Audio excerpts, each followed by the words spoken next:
What's going on, traders? How we doing out there? Welcome to the one and only Money Mitch. Today we got an action jam-packed show. We're gonna get into a great interview with an iGaming company. Yes, you guys know how I like my gambling. I can't get without it. Some call me a degenerate. I like to have some fun in sports on the weekend. We'll talk a little bit about iGaming with Bragg's coming on up. But first, like always, we're going to get into our sector analysis.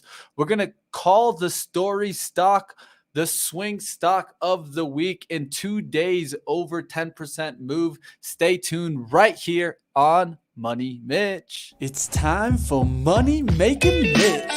When investors need a story, we're going to the moon. Welcome to Money Mitch, where story is everything. I'm here to find you the next opportunity. It's all about the green hands. Now, we all know the bull market is here to stay. Money Mitch.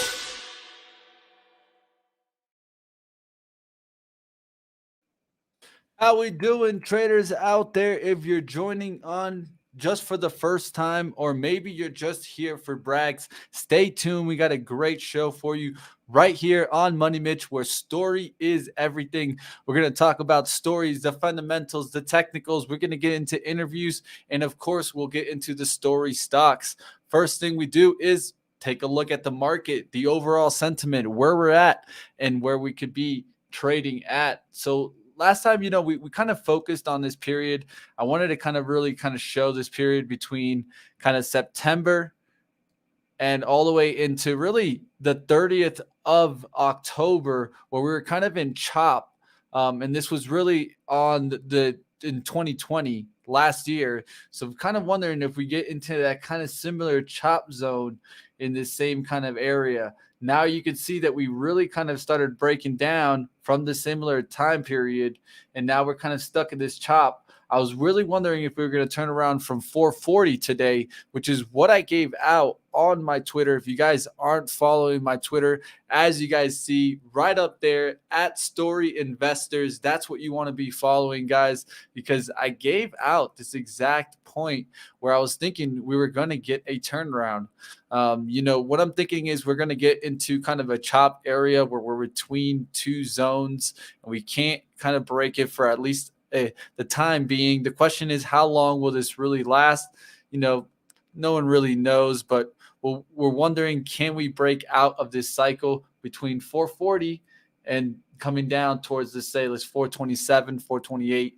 Let's take a look here on the hourly, see what we saw. And as you guys can see, that turnaround at that 440 mark kind of slightly went above this trend line, but not really too much. I mean, you're getting a slight move, but a quick wash down through the 435s here. We're going down towards 434.40 now. The question is, can we hold towards the support here, and can we just stay in this chop area? That's what I'm wondering. Are we going to get back down into this area, and then we kind of just stay in a kind of a zone right here where we get stuck between 440s? And I think we're going to trade in the chop for at least another couple days before we get on out of this chop. We'll see what happens here in the SPY. Let's take a look at the Qs.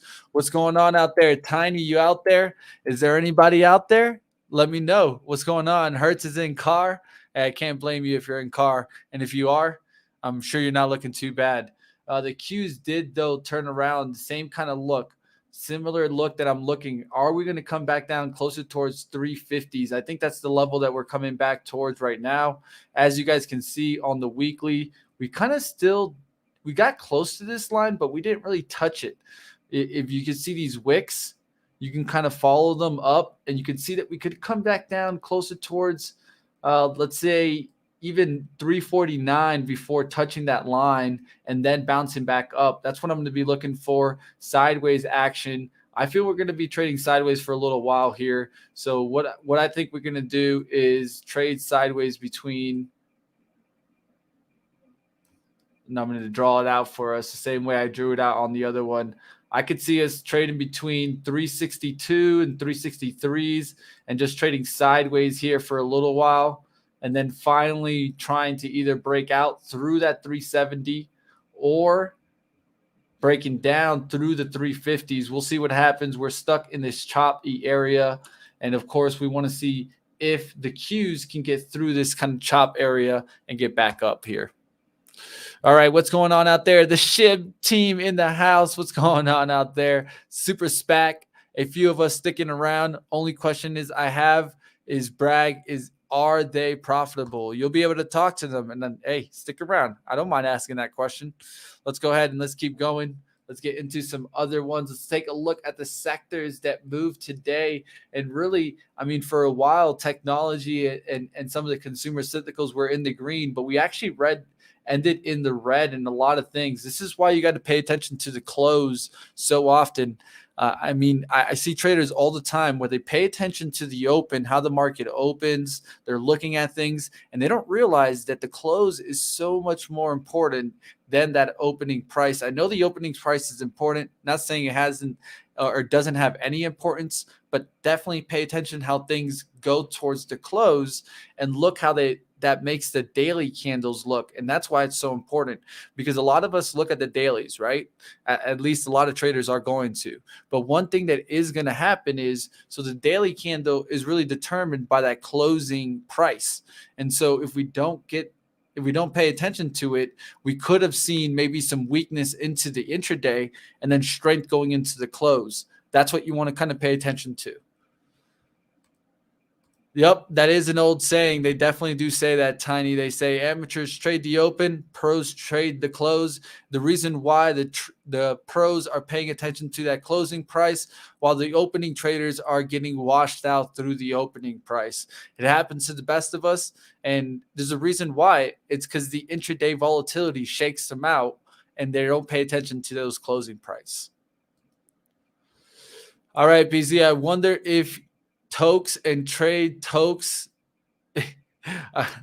I'll leave that to you, BNZ, in the chat. See you guys having fun in the chat. Let's keep going. Let's see what we got. So real estate ended in the green, basic materials in the red. The worst one actually being the financial services. I feel like this was more of a buy the rumor going into the earnings, and now you're going to see a turnaround happen as you're seeing in Bank of America, GS. Look how these are kind of turning around after they were having a good 2 or 3 days. I'd be paying attention to these. I think you're going to see some of these turn around. Wells Fargo, WFC. You see how it came back up? I would love to kind of watch and kind of short off this line, that trend right there. You're seeing it multiple times touch. Tried to get up through this area, could not get through. Now it could get knocked down and could get a move right back down towards the 45. And then if it hits the 45, I could see it also going towards the 42. We'll see what happens on these, if it can come back down closer towards that 45 level. All right, these are the banks that I'm expecting to get, of course, hit a little bit on their earnings. Apple earnings after the 28th. Yeah, by that time, we'll see what happens with Apple. But I think you're going to hear a lot of struggles of supply issues with their iPhone. And with that being said, if we get supply issues, could we see the price come closer towards down here? Yes, I do think we could. Could that give us all an opportunity to get into Apple? I would definitely be paying attention if Apple got down towards those levels, towards those 130s. I would pay attention and take a shot off the monthly trend. All right, let's go ahead and continue seeing what other trends are we seeing out there. Of course, basic materials, copper actually ended in the green. So if you want to find an area or commodity that's doing well right now, you could look at copper. Basic materials, FCX is probably the most popular name here. We see the weeklies. We can see the strength if it's trying to break through that 38. We'll see if it can continue lifting. As you guys can see, my RSI starting to peak on up. What I would love to see is the money flow indicator turn into the positive.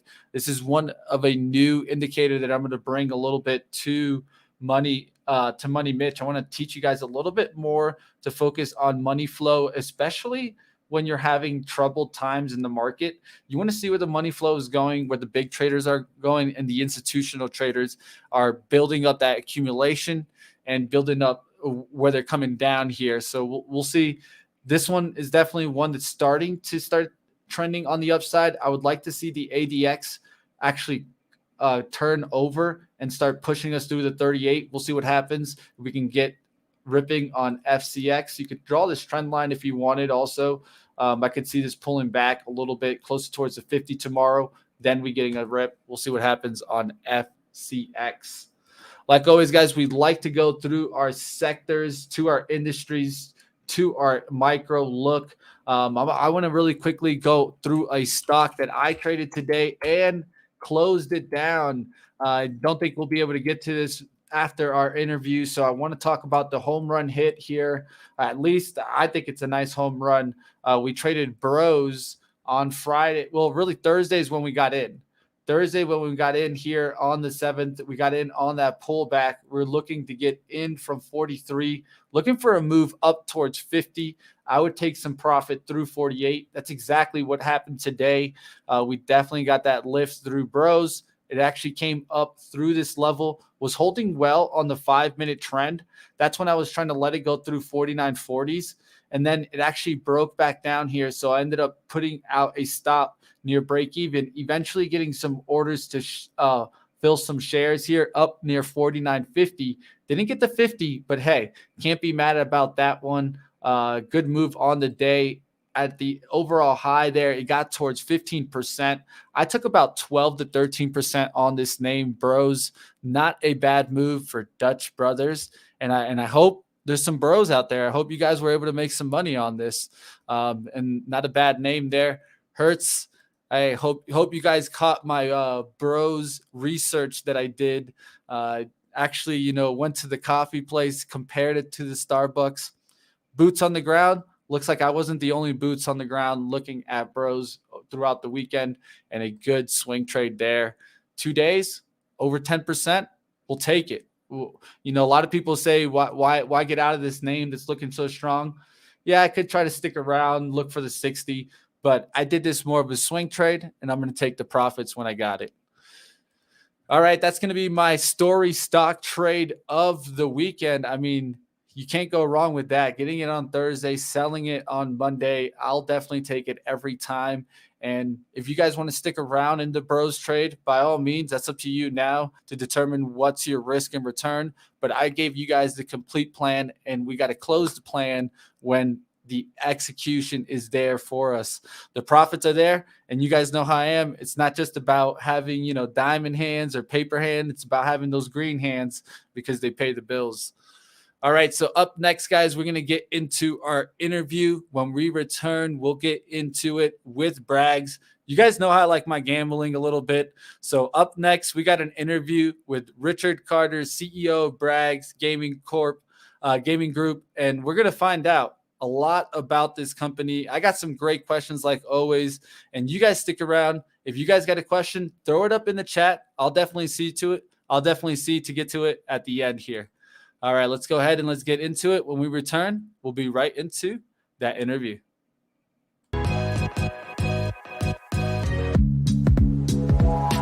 I tell all my CEOs, this is a very, very, very important platform.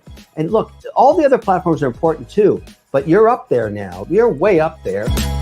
Best investments you can do in your future is actually go and re-educate yourself on credible sites and credible resources like Benzinga. I think you guys have been killing it. The comment section on this show is remarkable. Like the quality of the combo, and just big shout out to you and your community. So I love about you guys, you just had all your callers in right then. And it's all about the community here at Benzinga.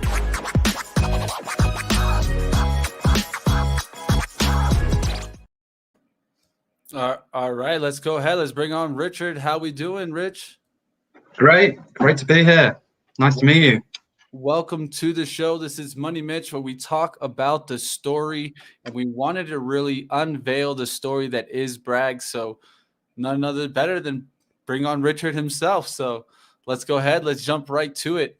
First thing I want to do is I want to know a little bit more about you, Richard, because we want to always know who's running the company here. So let us know a little bit more about your background and how the journey brought you to Bragg's.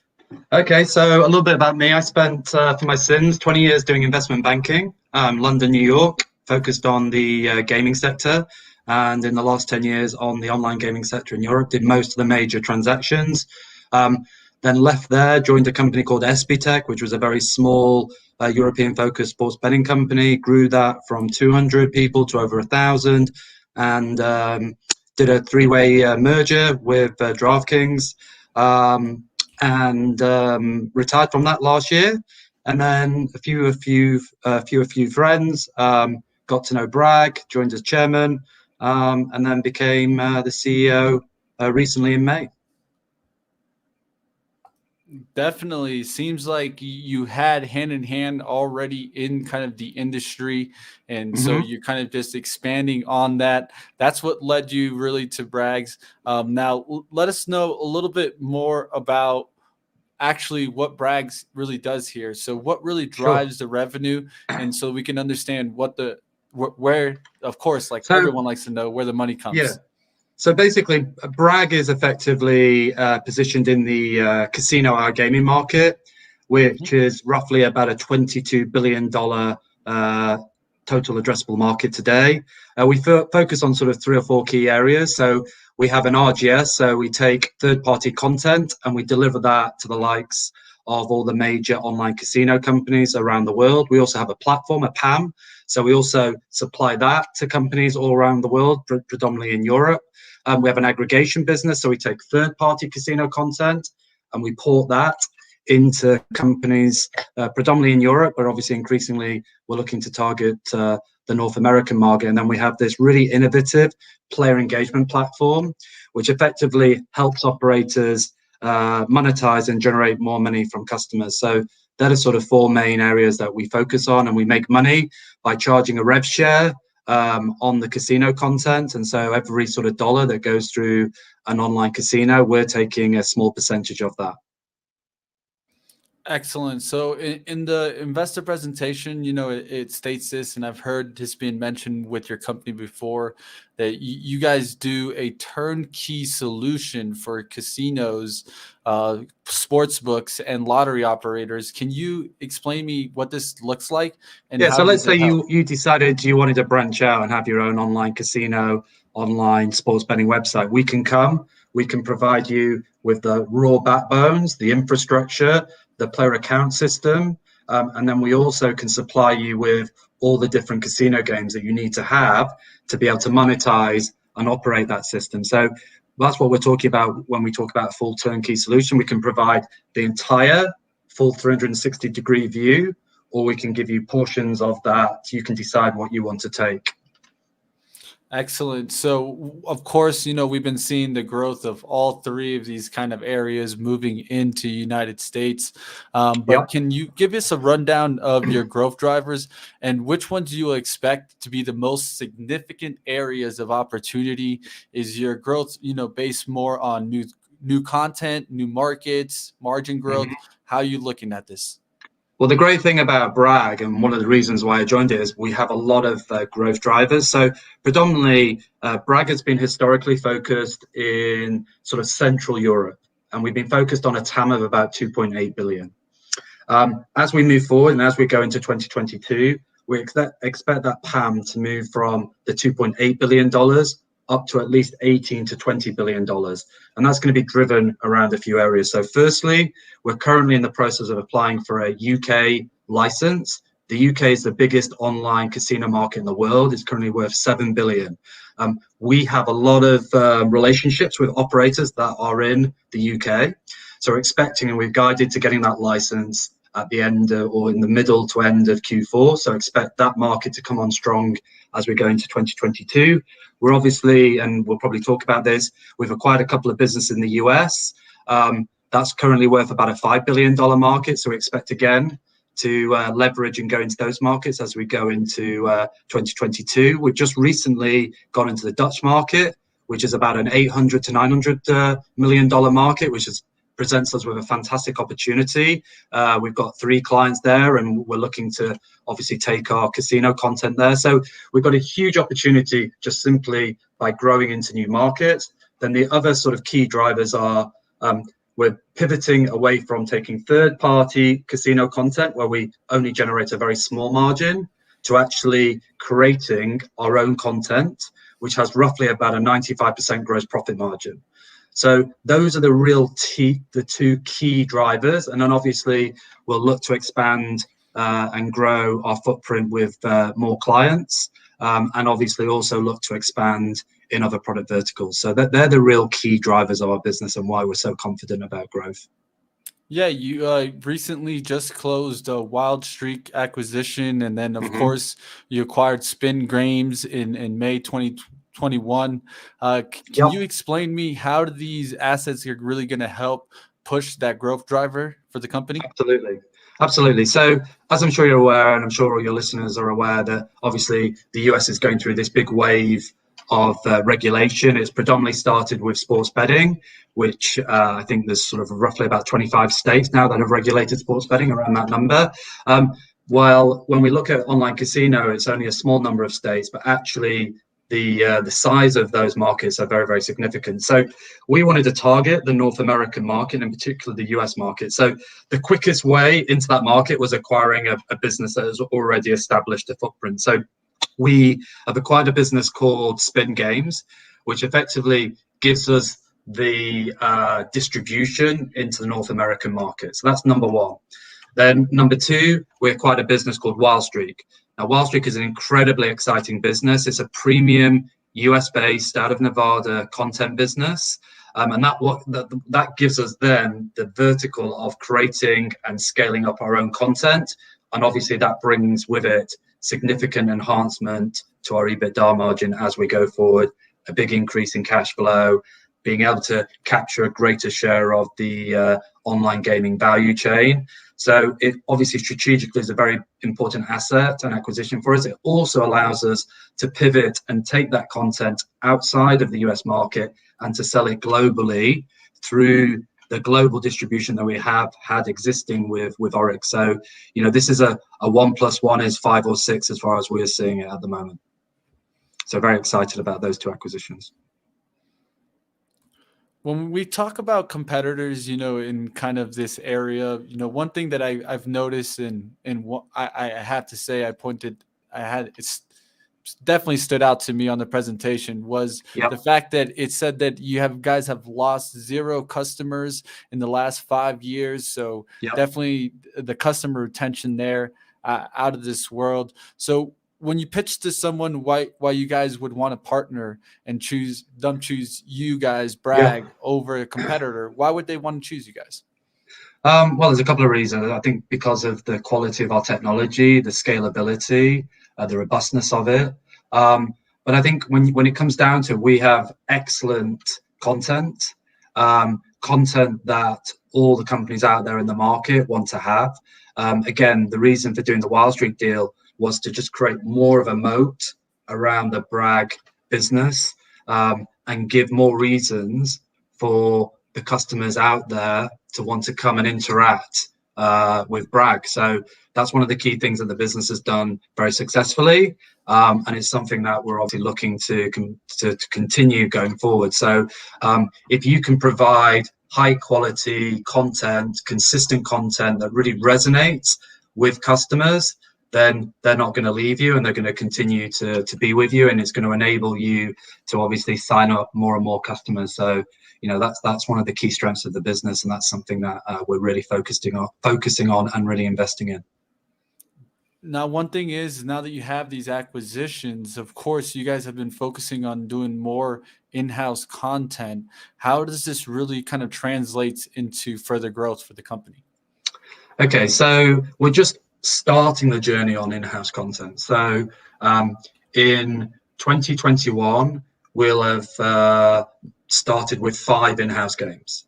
As we go into 2022, we've guided to over 50.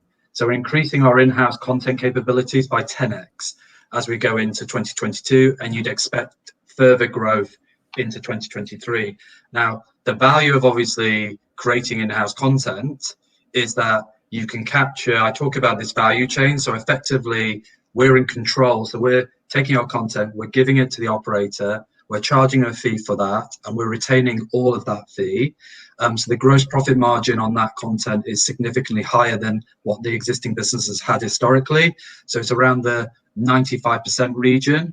And because our business model has relatively fixed costs, obviously as we grow into these bigger and bigger markets going forward with our own content, you'll see obviously a very significant pivoting in the company's underlying EBITDA margins and gross profit margin. And sort of, that's where you'll start to really see the benefit of this in-house strategy. And you'll start to see that as we go into, and as we've guided into the second half of 2022, and then obviously full year 23, when you really see the overall proportion of our in-house content versus third-party content start to significantly increase. Definitely. As you mentioned, the high margins that come with that in-house content, we'll definitely watch as that growth continues. Do you feel that your company is at the right size right now to support the growth that you're expecting? Or should we kind of expect incremental investments in labor and tech to kind of build the tech stack up? No, I mean, one of the exciting, I think, areas and the investment case around Bragg is actually, I think we need relatively limited amount of incremental investment. The business has been built up, so we're now at a point where we just need to bring more revenue through and scale it up, so we don't actually have to build too much additional infrastructure. So once you have the relationships with the customers, you build a game, and then you just pour that game, if you imagine just a pipe, you're just pushing it down the pipe. So the more games we can create and push them down the pipe, that's when you start to get the operational gearing in the business. So I believe that the business has been very well invested. Of course, we're going to obviously continue to grow the business and recruit more really good developers, and obviously talent is our key resource. But in terms of do we really have to put big levels of investment into the business to support the growth that's coming through as we enter and move from a TAM of 2.8 billion to sort of 18 billion near term and then 40 billion longer term? Then no, there's very limited investment that I think we need to put in place.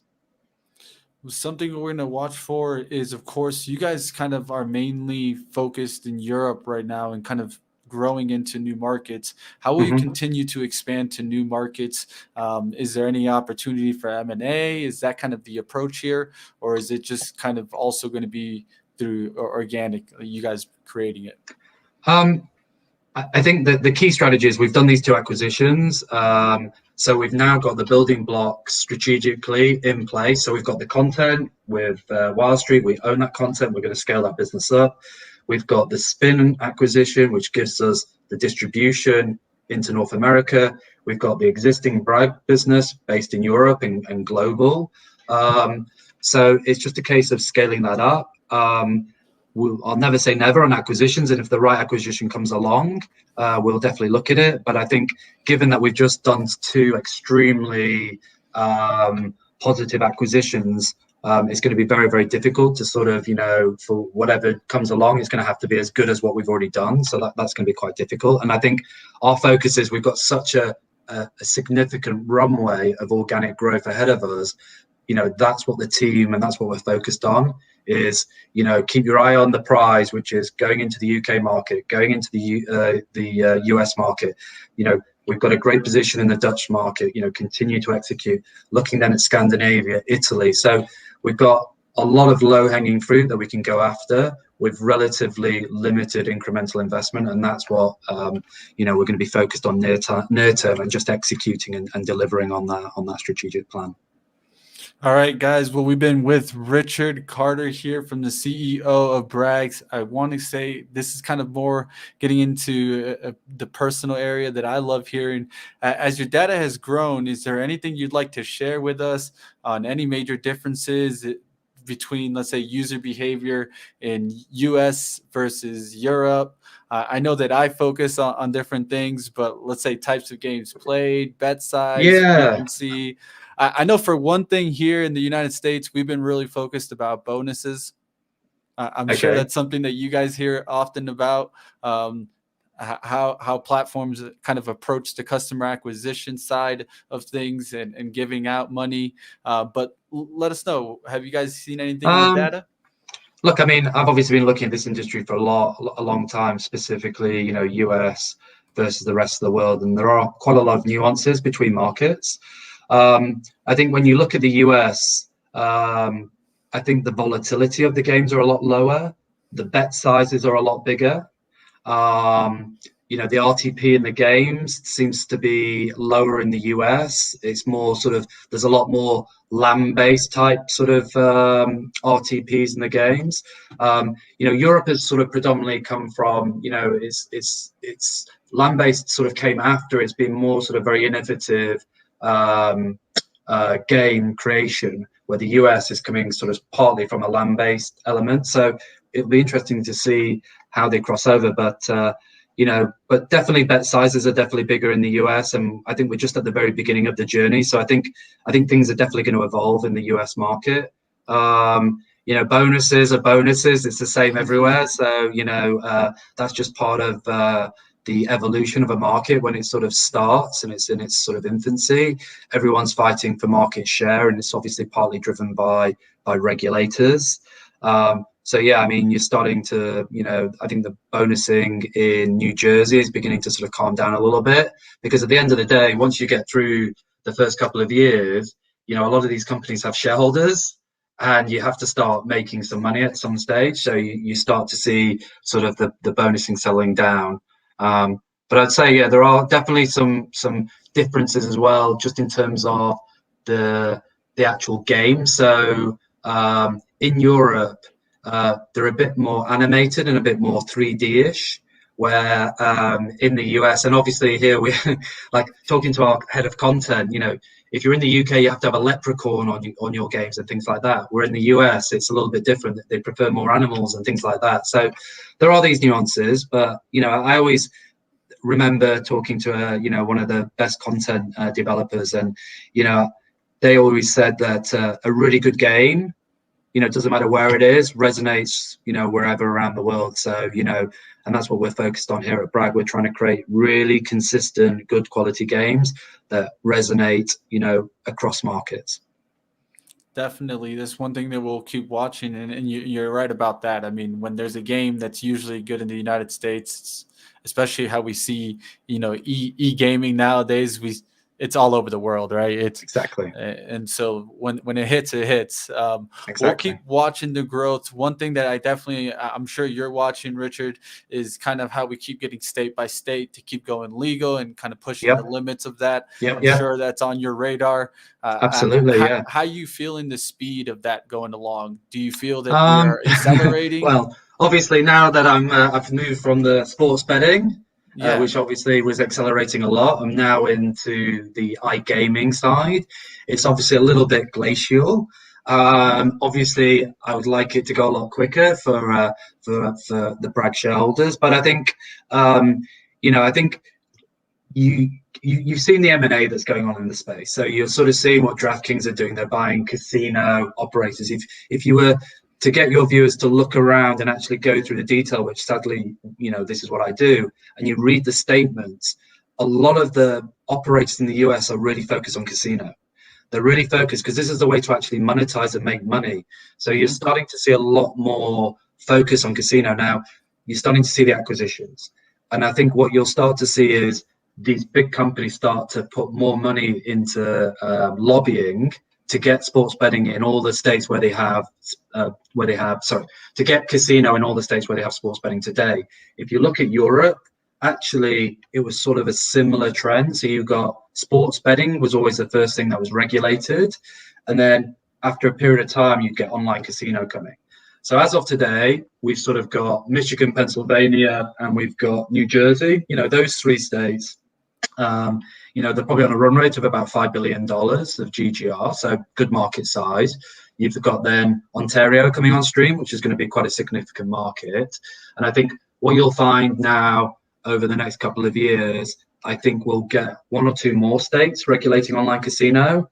And then you get to sort of, I think it's sort of burst the dam a little bit. And then I think you'll get sort of 5 or 6 pretty quickly after that. So, I'm very bullish about obviously more states regulating, and I think just from the sort of M&A that's going in the sector, more of the companies need more online casino being regulated. So I think all of this together, you'll start to see as we move into 2022 and 2023. I think you'll start to see a big uplift in the number of states regulating the US market. All right, so now let's go ahead and let's do what we do best here on Benzinga. What really separates us from the rest is that we can go to our retail traders here. We got a couple questions here. Sure. First one up is mainly kind of getting into more NFTs. Do you guys have any plans with NFTs? Maybe including that into content? How could that work? I Yeah, know I think that's a little complicated there, no, but it's a very good question, and actually, we've had the discussion in terms of potentially doing an online slot and what to do. Okay. So yeah, it's definitely, I think you'll definitely see quite a few of the operators in the industry starting to do slots based on NFTs. So I think it's a good question. I think there's already one, I'll tell you, in Europe, somebody doing it. And I'm sure it's not going to be long before you're going to see quite a few more slots in the US. So it's definitely something we're looking at. So good question. All right, let's go to the next one here. So it looks like they're talking about crypto and how could that play into maybe some content. One thing is we're Okay. definitely seeing crypto get picked up more and more. So one of the things you've got to think about is that the online gaming industry is highly regulated. Mm-hmm. And so what happens is the regulators feel quite nervous about cryptocurrency. Now, in an unregulated environment, there are a lot of successful businesses based on cryptocurrency, and the primary driver is that if, for example, I'm playing in my country, in the United Kingdom, it's very difficult now to put more than $10,000 or $15,000 into your account.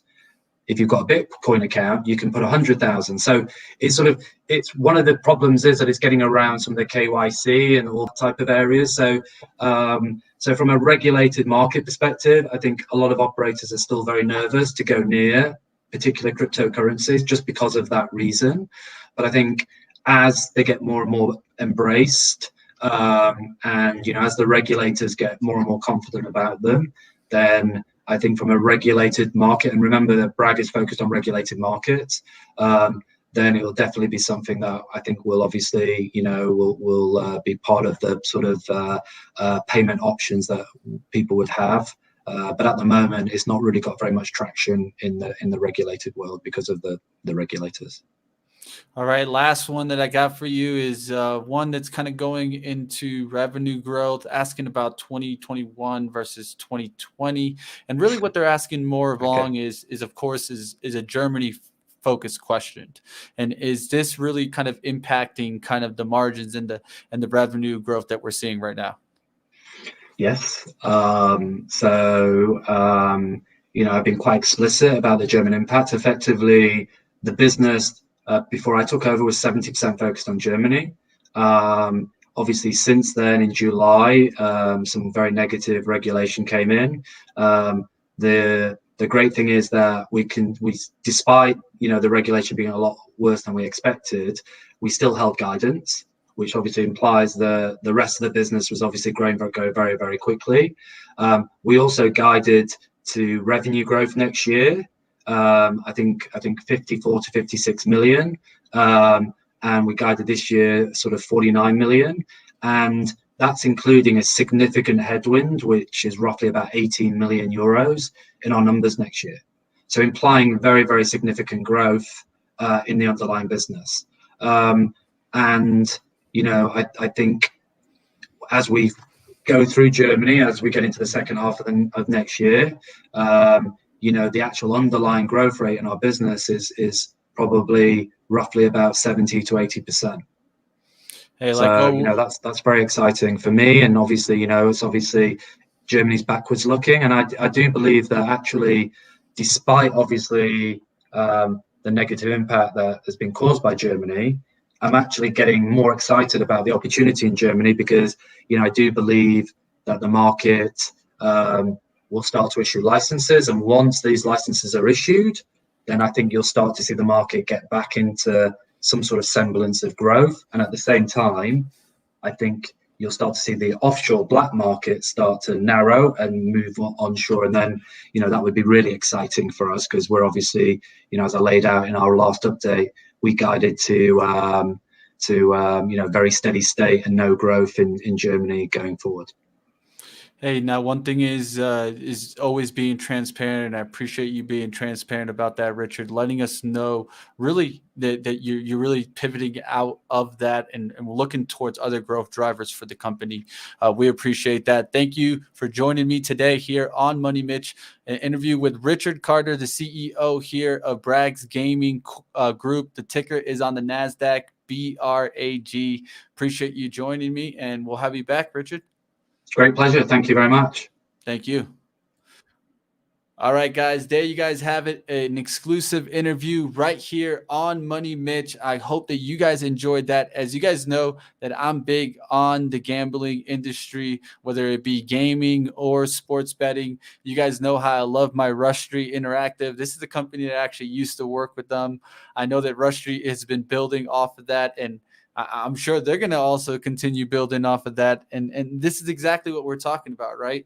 And so one reason why Rush Street was so attractive to me and why I brought it early on Money Mitch was the iGaming aspect of it. So I'm definitely going to take a deeper look into Bragg's, and we'll see what happens with this stock going into the next couple of months. I'll go ahead and I'll keep deep diving into it. We'll break down the technicals probably tomorrow on Money Mitch, but I hope that you guys enjoyed the interview today right here. And let me know if you guys want to see another stock on Money Mitch, especially if it's in this kind of industry.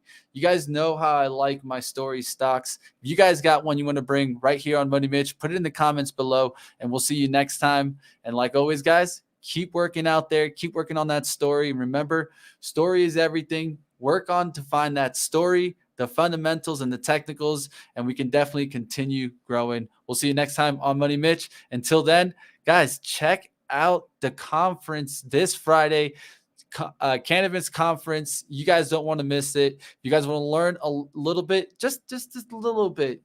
Look how many companies is a part of this. You guys let me know what you guys might just get.